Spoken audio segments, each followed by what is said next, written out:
two brothers woke up again. They looked at their aunt with surprise and learnt that she had transported them to 1780. Gus cursed and tried to beat the old hag to death, but Jill stopped him in time. The aunt said that if they wanted to go back to the future, they had to find their ancestors. Caesar and Sally corrected things. They could go home by smoking this pipe, but Jill said with a certainty, Caesar couldn't be their ancestor, because he's a faggot. And then he shows the evidence that he's captured on film, and showed it to Gus. Then he believed Gil's story. Well, if that's the case, how did they get here? Jill had an idea. Maybe Auntie's trying to get us to rectify the situation. It made sense to Gus. The two of them decided to help their ancestors. So the question was, what excuse could be given to cover up the fact that they had run away? So they were beaten again. And so the brothers managed to get away with it. The farmer threw a big wedding for his daughter. They took the opportunity to steal the farm's wine. Gus was in charge of getting Caesar drunk, but Jill almost went off the deep end. Luckily, Gus realized in time. He then carried the two ancestors into the barn. Now all they had to do was light their pipes. All they had to do was light the pipe and they could go back to the future.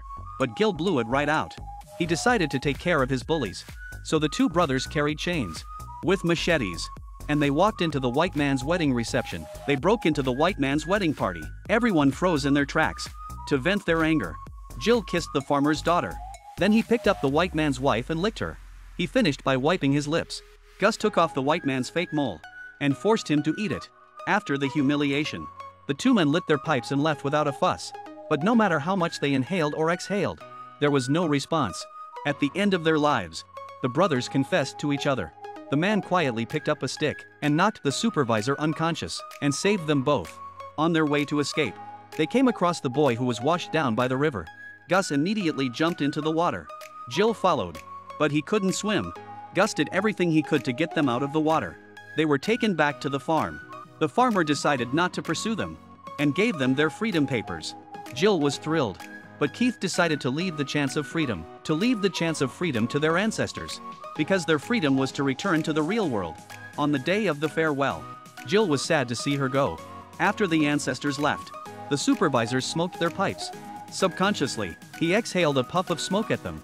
They disappeared into thin air. The supervisors were confused. When they woke up again, they were back in the 21st century. Auntie was watching them with satisfaction.